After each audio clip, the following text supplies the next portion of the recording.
김태한 삼성바이오로직스의 분식 회계 의혹과 관련해 증거인멸 교사 혐의를 받고 있는 김태한 삼성바이오 대표의 영장 실질심사가 진행됩니다. 수사가 시작된 이후 사장급 인사에게 구속영장이 청구된 것은 처음인데요. 이 실질심사 결과가 윗선 규명을 향한 수사에 향배를 가를 분수령이 될 것으로 보입니다. 네, 한편 박근혜 정부 시절 대통령 비서실장을 비롯한 청와대 인사들이 당시 정보경찰의 위법한 정보활동에 개입한 사실이 경찰 수사 결과 드러나 검찰에 송치됐습니다. 이 관련 내용들 강신업 변호사와 자세히 짚어보겠습니다. 네, 어서 오세요. 네, 안녕하십니까. 예, 먼저 삼성바이오 대표 구속 영장 실질심사 이야기 좀 하겠습니다. 김태한 대표죠. 그렇죠. 예, 삼성바이오로직스 증거인멸 교사 혐의입니다. 네. 예, 어떤 혐의가 구체적으로 지금 적용이 되고 있는 겁니까? 네, 지금 얘기한 대로 받고 있는 혐의, 오늘 이제 영장 실질심사가 이루어지는 혐의는 증거인멸 교사입니다. 사실은 3일 동안 계속해서 수사를 지금 받았거든요. 예. 그리고 이제 영장을 청구하고 오늘 영장 실질심사가 이루어지는 것인데요. 예. 사장급으로는 이제 최초죠. 뿐만 아니라 삼성전자의 부사장, 예. 그리고 또 사업 TF가 있지 않습니까? 사업 지원실 TF, 예. 여기에 이제 사장 이렇게 세 명이 오늘 영장 실질심사를 받게 되는데요. 예. 지금까지 계속해서 수사가 있어 왔습니다. 그래서 상무급이 이제 구속이 됐었죠.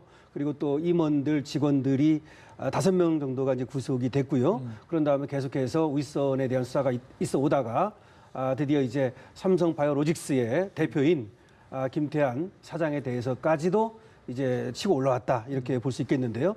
결과적으로는 이 삼성바이오로직스의 분식 회계와 관련된 이 증거인멸 혐의 이런 것들에 대해서 수사가 급물살을 타고 있다 이렇게 볼 수 있겠습니다. 앞서서 구속된 백모 상무 그리고 서모 상무 같은 경우에도 삼성전자 소속인 거잖아요. 그렇습니다. 네. 이게 의미하는 바가 분명히 있을 것 같거든요. 이 삼성바이오로직스, 그다음에 이제 삼성바이오에피스 여기와 관련된 것인데 삼성전자 본사가 관련돼 있다는 것이죠. 예. 그 삼성전자도 관련돼 있고 그 삼성의 사업지원 TF라고 있지 않습니까? 과거 이제 미래전략실 역할을 하던 겁니다. 예. 여기에 이제 부사장급이 또 지금 관련돼 있다는 거고 예. 지금 얘기한 대로 상무는 이미 구속이 됐습니다. 예. 상무급에서는 그렇다면은 삼성그룹 차원에서의 어떤 그 분식회계 내지는 그것을 감추기 위한 증거인멸 어떤 그런 범죄 예. 이런 것들이 있어 왔지 않나라고 하는 것이 이제 혐의가 있어 왔고 그것이 구체화되고 있다 이렇게 볼 수 있는 것이죠. 예. 더군다나 오늘 이제 삼성전자 본사의 부사장과 그다음에 사업지원 TF의 또 부사장이 같이 영장실질심사를 받거든요. 예. 이 정도 왔다라고 한다면 결국은 이제 삼성그룹 차원에서 뭔가를 숨기기 위해서 증거인멸 교사를 했다라고 볼 수 있는 것이고 혐의가 있다고 볼 수 있는 것이고 그 뭔가가 뭐냐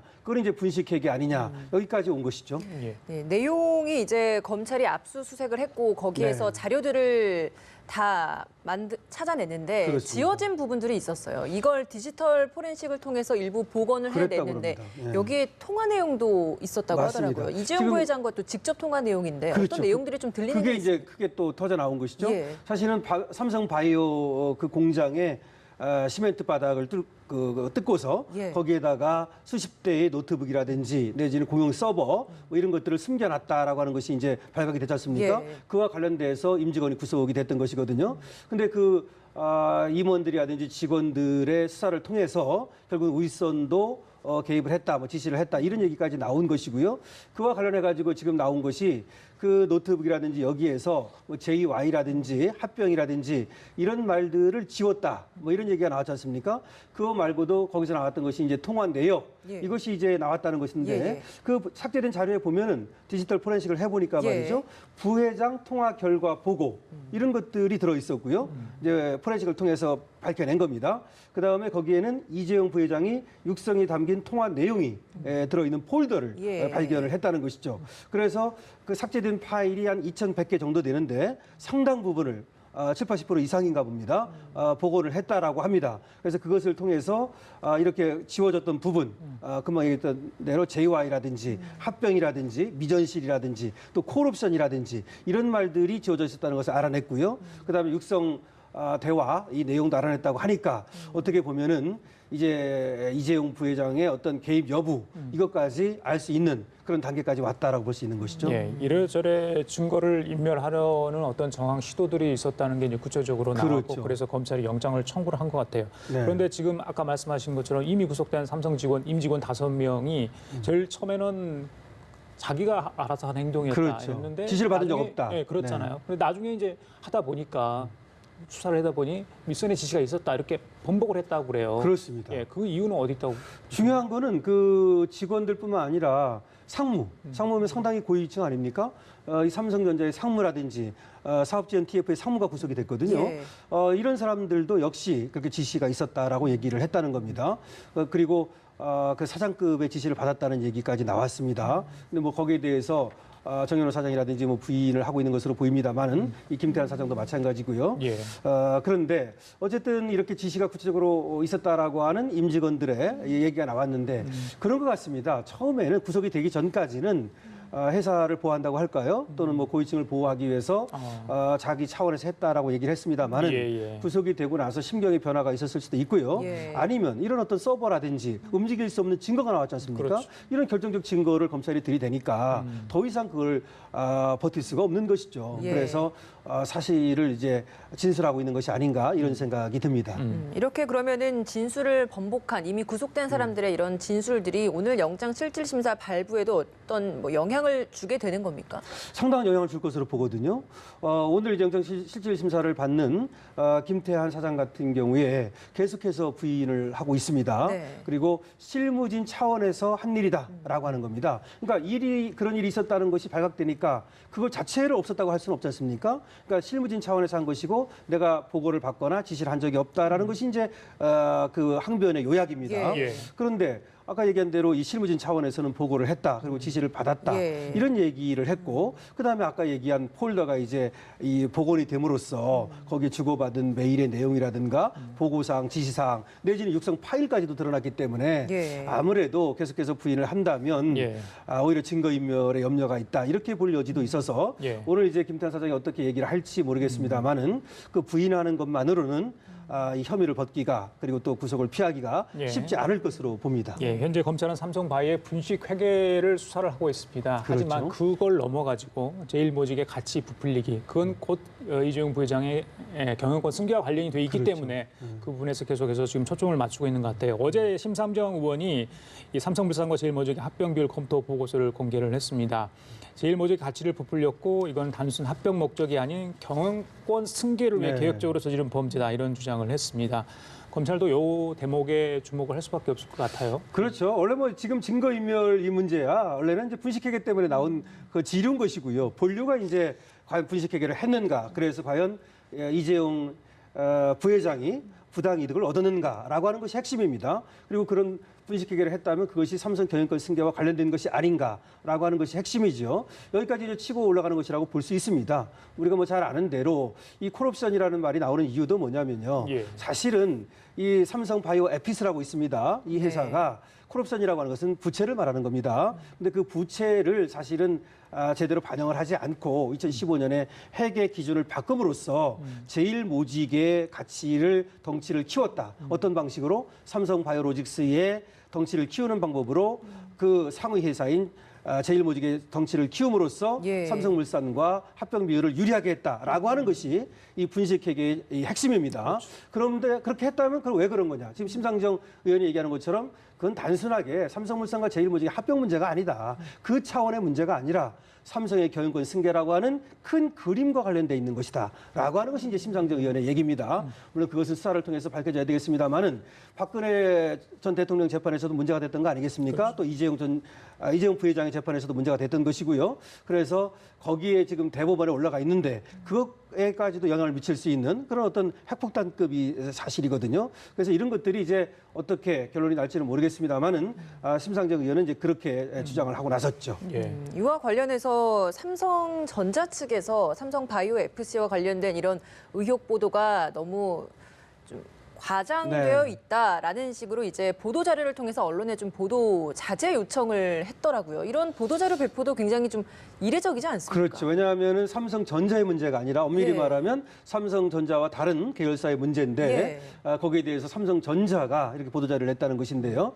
그거는 뭐 삼성전자 지금 뭐 상무도 구속이 됐고 관련돼 있다고 예, 보이기 예. 때문에 그럴 수도 있고 또 하나는 그렇습니다. 지금 이제 삼성전자의 얘기는 뭐냐면 이 투자자들이 피해를 볼 수 있다. 그런 어떤 추측성 보도라든지 이런 걸로 인해서 예. 또 내지는 지금 이 관련돼 가지고 이 재판 또는 이 수사 지금 이 수사를 또 대법원에 올라가 있는 재판을 눈여겨보고 있는 측이 외국계 지금 투자자들이거든요. 예. 그런데 그와 관련해 가지고 혹시라도 나중에 국익이 또 삼성의 어떤 손해배상 청구 이런 것들을 이제 얘기하는 것으로 보여져요. 그래서 일단은 나중에 차분히 수사를 지켜보자. 그래서 우리도 그 수사에 최대한 협조를 하겠고 그리고 법과 원칙에 따라서 그렇게 할 테니까 추측성 보도만은 좀 자제해달라 예. 이런 뜻으로 보입니다. 그렇기 때문에 그 말 자체가 뭐 크게 문제는 없습니다만은 어쨌든 삼성전자 입장에서는 상당 부분 불똥이 튀는 것을 좀 막아보려는 예. 그런 고육지책이 아닌가라는 생각도 좀 듭니다. 예. 자, 이번엔 좀 다른 얘기 좀 하겠습니다. 어제 경찰청 특별수사단이요. 박근혜 정부 시절 청와대가 정보경찰을 이용해서 정치 공작에 활용을 했다 이런 내용의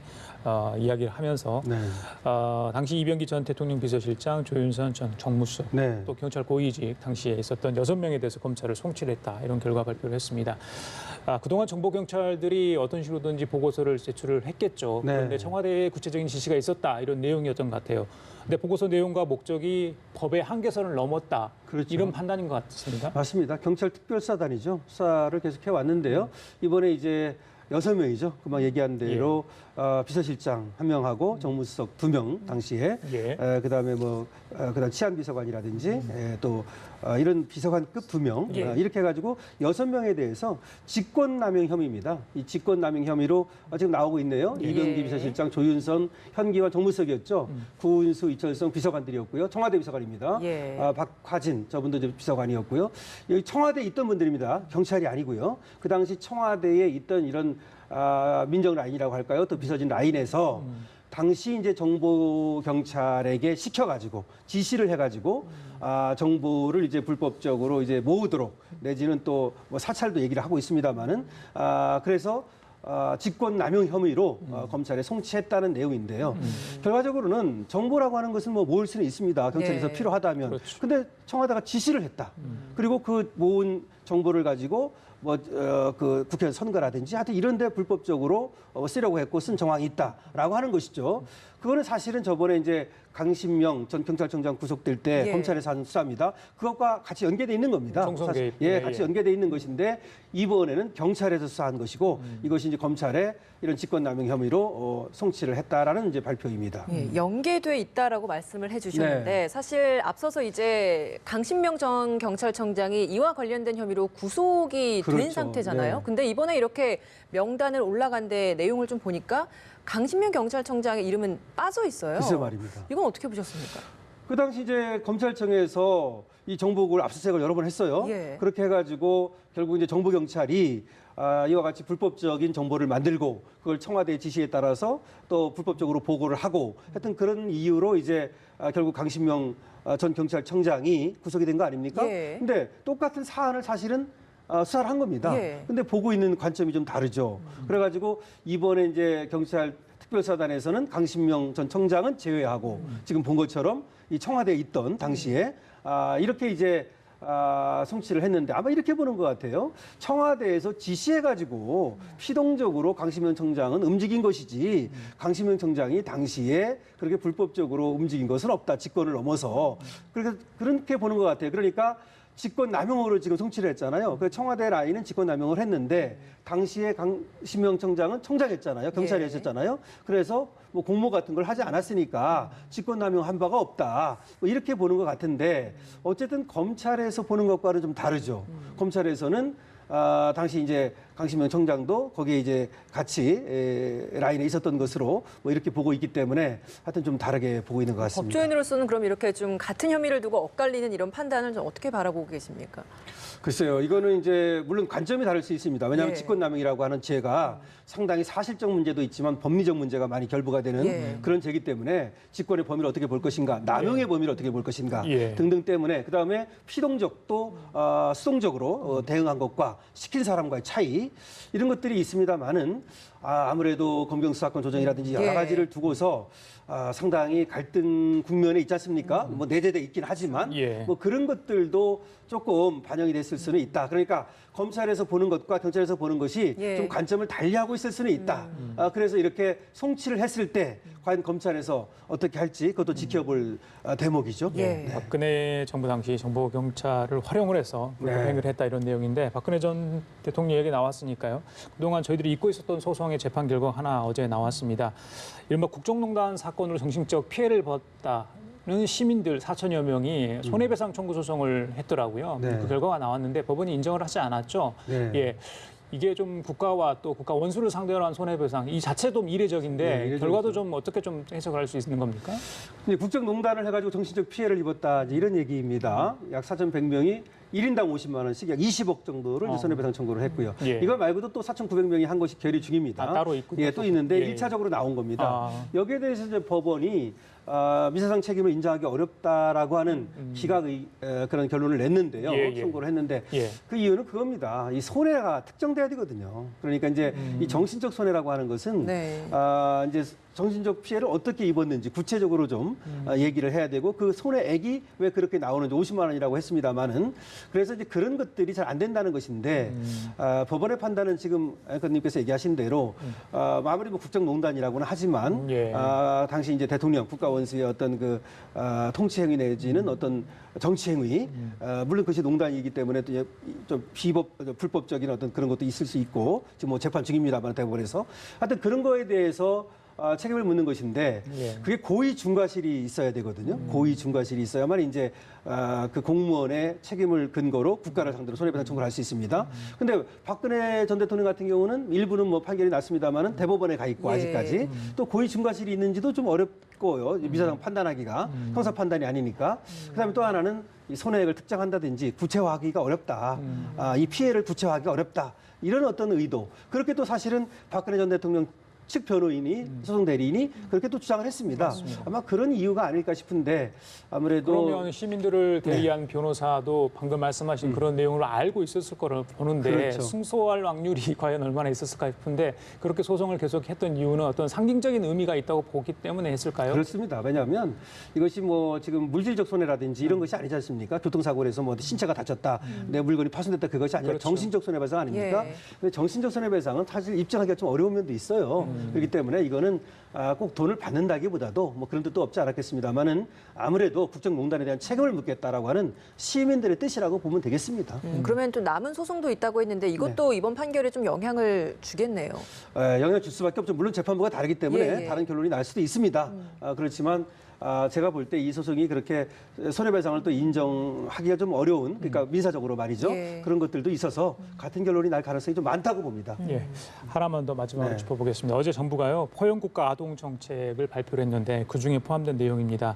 부모가 혼육 목적으로 자녀를 체벌하지 않도록 정부가 이 민법상 친권자 징계권에 대해서 손을 좀 보기로 했습니다. 저는 사실 어제 처음 알았어요. 민법에 부모, 그러니까 친권자죠. 체벌할 수 있는 징계권한이 있었다고 해요. 이게 예. 1960년대 제정이 됐는데 예. 이게 좀 사실상 뭐 아이들을 어떻게 체벌할지 부모들이 내 아이니까 함부로 할 수 있다 이런 것으로 해석할 수도 있는 여지가 있었다고 하는데 사실 저는 처음 알았거든요. 예. 이게 뭐가 논란이 네, 됐던 아마 겁니까? 우리 시민들이 다 처음 알았을 가능성이 많이 예, 있습니다. 예. 근데 그 민법 915조에 보면은 제목을 징계권이라고 달아놨어요. 징계권. 예, 징계권이라고 제목을 달고서 거기서 이제 친권자는 그 자해 이렇게 돼 있어요. 자해 보호와 교양을 위하여 필요한 징계를 할 수 있고 이렇게 돼 있거든요. 예. 그러니까 이제 저거 보면 보호와 교양을 위해서입니다. 예. 그래서 이제 그런 차원에서 징계할 수 있다는 거지. 예. 뭐 때려도 된다 그 말은 아닙니다. 근데 징계를 확대 해석할 수가 있잖아요. 글쎄 이렇게. 이제 그래가지고 저것이 일종의 이제 면피 예, 권한을 예. 주는 것이 예, 아니냐 그렇죠. 이런 얘기가 있어 왔죠. 예. 근데 저것이 이제 아동복지법하고는 또 조금 이제